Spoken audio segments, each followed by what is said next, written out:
Hello दोस्तों। Good morning, नमस्कार। आप सभी का स्वागत है आप सभी के अपने यूट्यूब चैनल परीक्षा की शिक्षा में। उम्मीद करता हूँ, आशा करता हूँ कि आप सभी जो है स्वस्थ हैं, कुशल मंगल है, अपनी तैयारी जो है बढ़िया और अच्छे तरीके से आप सभी लोग कर रहे थे। जो भी क्लास में फर्स्ट टाइम आए हैं, पहली बार आए हैं, नए हैं, उन सभी को बताते हैं हमारे चैनल पे आपकी जो है बीएड टेस्ट परीक्षा 2026 की आपकी तरह तो डेली बेसिस पे रेगुलर करवाई। तो जो भी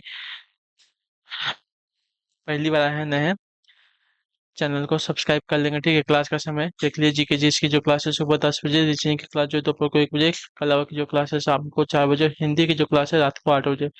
इसका टाइम सोच रहा हूँ चेंज करने को, क्योंकि हिंदी की क्लास में देख रहा हूँ बहुत जन अटेंडेंस कम हो गई है, तो इसकी वजह से इसका क्लास जो है इसका टाइमिंग चेंज कर देंगे।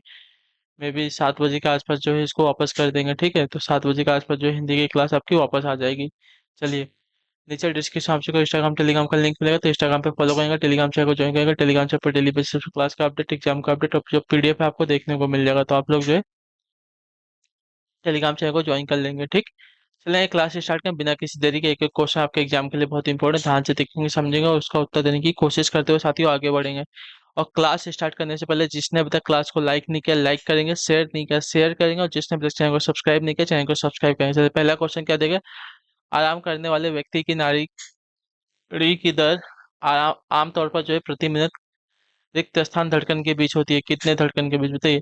आराम करने वाले व्यक्ति की नाड़ी की जो दर है आमतौर पर प्रति मिनट रिक्त स्थान धड़कन के बीच होती है। कितने धड़कन के बीच होती है, तो इसका सही उत्तर हो जाएगा साथियों 60 से 75 धड़कन के बीच। ठीक है, ऑप्शन नंबर बी राइट हो जाएगा। क्लियर है। हृदय में धड़कन का कारण जो है धमनियों में होने वाले हलचल को नाड़ी या नब्ज यानी कि पल्स कहते हैं। ठीक है, रोग की अवस्था में नाड़ी की दर कम या अधिक हो सकती है, याद रखिएगा। ठीक है, अगले क्वेश्चन को देखेंगे क्या दिया गया है। दूसरा नंबर, एक बार ढाले जाने के बाद गर्म करके नर्म नहीं किए जा सकने वाले प्लास्टिक को क्या कहा जाता है बताइए। एक बार ढाले जाने के बाद गर्म करके नर्म नहीं किए जा सकने वाले प्लास्टिक को क्या कहा जाता है। तो इसे कहा जाता है आपका थर्मोसेटिंग प्लास्टिक। ठीक है, ऑप्शन नंबर हमारा जो डी दिया गया आपका सही उत्तर हो जाएगा। क्लियर है। एक बार ढाले जाने के बाद गर्म करके नरम नहीं किए जाने वाले प्लास्टिक को आपका थर्मोसेटिंग प्लास्टिक कहते हैं। अगले क्वेश्चन को देखें, देखें ध्यान से देखेंगे, उत्तर दीजिएगा, राइट आंसर क्या हो जाएगा। तीसरा नंबर क्या देगा। वर्ष 1943 में विटामिन के आविष्कार के लिए जो है रिक्त स्थान को नोबेल पुरस्कार दिया गया था। किसको बताइए, इसका सही उत्तर क्या हो जाएगा। देखिए, बहुत जन कुछ नहीं बोलना चाहता हूँ, लेकिन हिंदी की क्लास में बहुत अटेंडेंस मतलब ना के बराबर है। ठीक है, तो कोई दिक्कत है, परेशानी है, तो लोग आप लोग हमें जो है बता सकते हैं। ठीक है, उसका टाइमिंग आज से जो है शाम को 7 बजे आएगी। ठीक है, वो जो क्लास है आज से डेली बेसिस पे शाम को 7 बजे आएगी। वैसे भी बच्चे नहीं आ रहे, वैसे भी नहीं आएंगे, देखा जाएगा। ठीक, चलिए। वर्ष 1947 में विटामिन के आविष्कार के लिए रिक्त स्थान को नोबेल पुरस्कार दिया गया था। किसको। तो देखिए, इसका राइट आंसर आपका हो जाएगा यहाँ पे एडवर्ड, एक मिनट, देखिए 2 जन को दिया गया था। पहले वाले का नाम है आपका यहाँ पे डॉइज एंड डैम। ठीक है, डॉइज एंड डैम को। ठीक,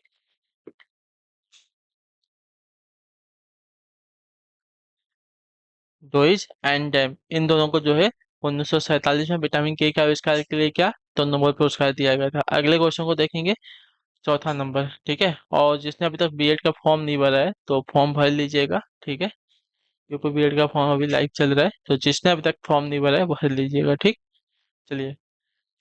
इनसाइड आईवी एंड रॉ the rolling stone the death gathers moss, किताब के लेखक कौन थे।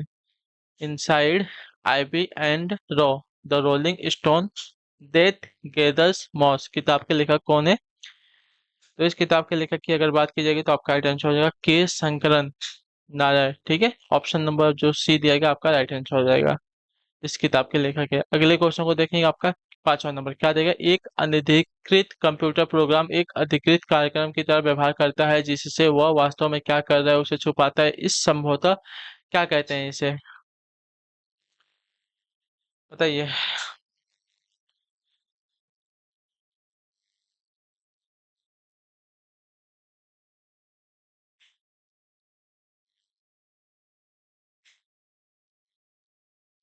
तो इसे जो है ट्रोजन हॉर्स कहा जाता है। ठीक है, ऑप्शन नंबर जो आपका ये दिया है कि आपका आइडिया है ट्रोजन हॉर्स एक आपका अनधिकृत कंप्यूटर प्रोग्राम है या एक अधिकृत कार्यक्रम की तरह जो है व्यवहार करता है, जिससे वह वास्तव में क्या कर रहा है उसे छुपाता है, अर्थात उसके वास्तविक कार्य के संबंध में जानकारी नहीं मिल पाती है। ठीक है, चलिए अगले क्वेश्चन को देखेंगे। छठे नंबर पे उत्तर दीजिएगा राइट आंसर का। निम्नलिखित में से कौन सी नदी जो है यमुना की सहायक नदी नहीं है? ठीक है, यमुना की सहायक नदी कौन सी नहीं है? तो यमुना की सहायक नदी की अगर बात करेंगे तो आपका राइट आंसर हो जाएगा कल्याणी। ठीक है, कल्याणी जो है यमुना की सहायक नदी नहीं है। क्लियर। जबकि केन, बेतवा और चंबल यमुना की सहायक नदियां है। यमुना जो है गंगा की प्रमुख सहायक नदी है, जो यमुनोत्री से निकलती है। ठीक है, चलिए सातवां नंबर बताइएगा। मृदा जिसमें मुख्य रूप से पोटाश की कमी है उत्तर प्रदेश के रिक्त स्थान जिले में पाई जाती है, कौन से? जौनपुर, बहराइच, बलरामपुर या गोंडा जिले में? तो देखिए, पोटाश की कमी वाली मिट्टी जो है आपकी जौनपुर जिले में पाई जाती है, तो ऑप्शन नंबर हमारा ये जो दिया गया साथियों आपका सही उत्तर हो जाएगा। ठीक है, इसके अलावा आजमगढ़ और मऊ जिलों की जो है मिट्टियों में भी पोटाश की कमी पाई जाती है। ठीक है, चलिए आठवां नंबर प्रश्न है। उत्तर प्रदेश का निम्नलिखित में से कौन सा जिला जो है बुंदेलखंड क्षेत्र का हिस्सा है? बताइए। चंदौली, औरैया, महोबा या एटा? तो इसका राइट आंसर हो जाएगा यहाँ पे महोबा। ऑप्शन नंबर सी सही उत्तर हो जाएगा। ठीक है, क्लियर है। बुंदेलखंड क्षेत्र के अंतर्गत आने वाले 7 जिले हैं। ठीक है, चित्रकूट, बांदा, महोबा, हमीरपुर, जालौन, झांसी तथा ललितपुर। ठीक है, अगले क्वेश्चन को देखेंगे। उत्तर देंगे राइट आंसर का। अशोक स्तंभ में उत्कीर्ण हुए, अच्छा, अशोक स्तंभ में उत्कीर्ण किए हुए सिर का मुख जिसे भारत सरकार द्वारा राष्ट्रीय प्रतीक के रूप में अपनाया गया है, रिक्त स्थान के संग्रहालय में संरक्षित है। किसके संग्रहालय में? कुशीनगर के, सारनाथ के, कन्नौज के या लुम्बिनी के? तो यह आपका सारनाथ के संग्रहालय में संरक्षित है। ठीक है, ऑप्शन नंबर बी राइट होगा। क्लियर सभी को, हाँ या ना? अशोक स्तंभ में उत्कीर्ण किए हुए शेर का जो मुख है, जिसे भारत सरकार द्वारा राष्ट्रीय प्रतीक के रूप में अपनाया गया है, सारनाथ के संग्रहालय में क्या है? संरक्षित है। अगला है आपके सामने 10वां नंबर प्रश्न। उत्तर दीजिएगा राइट आंसर। चंदेल शासन के दौरान उत्तर प्रदेश का निम्नलिखित में से कौन सा क्षेत्र जो है जीजक भक्ति या जय होटी के नाम से जो है जाना जाता था? तो इसका राइट आंसर आपका हो जाएगा यहाँ पे, चलिए, बुंदेलखंड। ठीक है, ऑप्शन नंबर बी राइट होगा। क्लियर सभी को। चंदेल शासन के दौरान उत्तर प्रदेश का बुंदेलखंड क्षेत्र जो है जीजक भक्ति या जीजक भक्ति के नाम से जो है जाना जाता था। चंदेल वंश की स्थापना जो है 9वीं शताब्दी में ननुक ने की थी, जिसकी राजधानी आपकी खजुराहो थी। ठीक है, चलिए अगले क्वेश्चन को देखेंगे। 11 नंबर बताइएगा सही उत्तर क्या हो जाएगा। पूछा गया उत्तर प्रदेश को महिलाओं से संबंधित पहली पत्रिका रिक्त स्थान 1874 ईस्वी में प्रकाशित करने का श्रेय भी जाता है, जिसके संपादक भारतेंदु हरिश्चंद्र थे। कौन सी पत्रिका थी वो बताइए।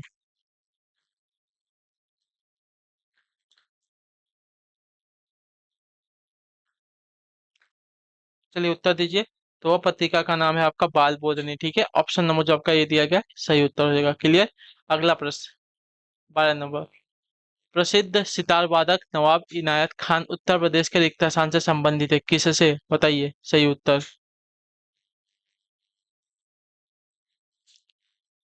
तो यह जो है इटावा जिले से संबंधित है। ठीक है, ऑप्शन नंबर जो आपका ये बी दिया गया आपका राइट आंसर। प्रसिद्ध सितार वादक नवाब इनायत खान का जो जन्म है उत्तर प्रदेश के इटावा में हुआ था, वे इटावा घराने से संबंधित थे। ठीक है,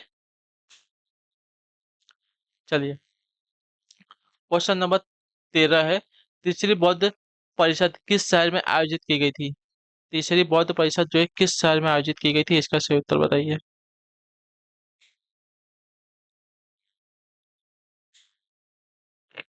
तो देखिए, तीसरी बौद्ध परिषद की अगर बात की जाएगी तो इसका राइट आंसर हो जाएगा, यह जो है आपकी पाटलिपुत्र में, ठीक है, आयोजित की गई थी। ऑप्शन नंबर जो बी दिएगा आपका राइट है। मौर्य शासक अशोक के शासनकाल में तीसरी बौद्ध परिषद यानी कि संगीति जो है आयोजन पाटलिपुत्र में हुआ था। इस संगीति की अध्यक्षता जो है मोगलीपुत्र तीस ने की थी। ठीक है, क्लियर। अगले क्वेश्चन को देखेंगे 14 नंबर। उत्तर दीजिएगा। भारतीय रिजर्व बैंक की स्थापना किस वर्ष हुई थी? तो भारतीय रिजर्व बैंक की स्थापना की अगर बात करेंगे तो आपका राइट आंसर होगा 1935 में हुई थी। ठीक है, ऑप्शन नंबर जो आपका दिया गया है बी वाला विकल्प आपका राइट आंसर हो जाएगा। ठीक है, 1 अप्रैल 1935 को।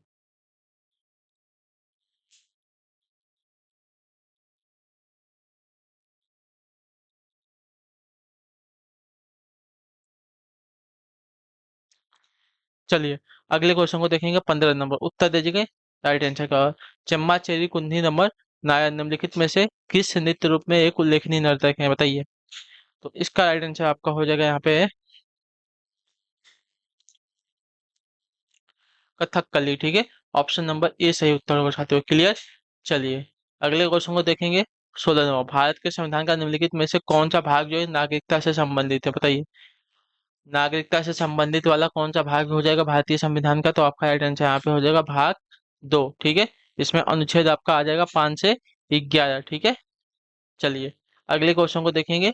17 नंबर उत्तर देंगे राइट आंसर को। भारत के संविधान का अनुच्छेद 24 के तहत रिक्त स्थान वर्ष से कम आयु के बच्चों को किसी कारखाने में काम करने के लिए नियोजित नहीं किया जा सकता। कितने वर्ष से कम बच्चों के लिए, तो आपका राइट आंसर जो है 14 वर्ष से कम बच्चों को, ठीक है। ऑप्शन नंबर जो ए दिया गया आपका राइट आंसर होगा। भारतीय संविधान में मूलाधिकारों के अंतर्गत जो है संविधान के अनुच्छेद 24 के तहत जो है 14 वर्ष से कम आयु वाले बच्चों को जो है किसी कारखाने में काम करने के लिए नियोजित नहीं किया जा सकता, ठीक है। चलिए वो आपका बाल मजदूरी के अंदर कर जो है अंदर चला जाएगा, जेल चला जाएगा, ठीक है। भारत के संविधान का निम्नलिखित में से कौन सा अनुच्छेद जो है राष्ट्रपति के चुनाव की प्रक्रिया से संबंधित है।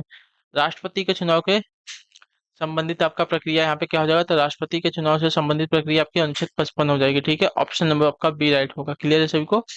चलिए अगले क्वेश्चन को देखेंगे क्या दिया गया है। 19 नंबर बताइएगा राइट आंसर होगा। निम्नलिखित में से कौन भारत में पहली लोकसभा के उपसभापति थे।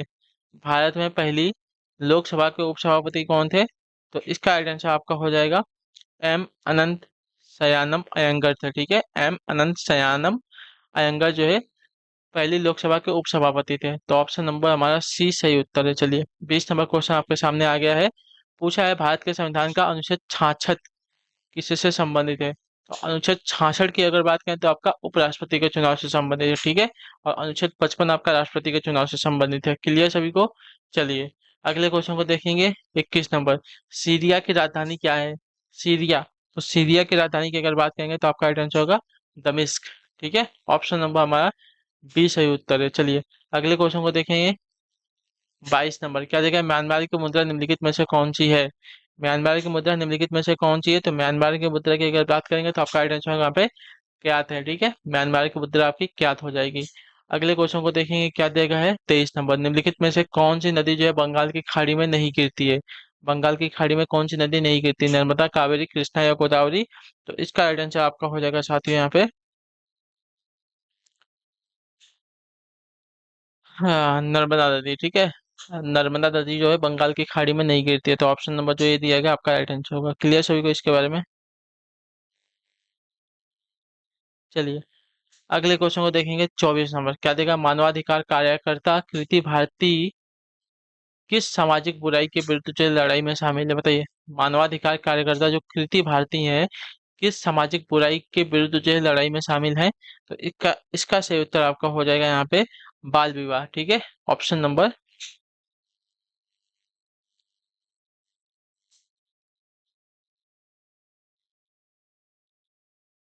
1 मिनट, तो दोनों हो सकता है, हाँ बाल विवाह होगा, ठीक है। तो ऑप्शन नंबर जो आपका सी दिया गया आपका राइट आंसर हो जाएगा।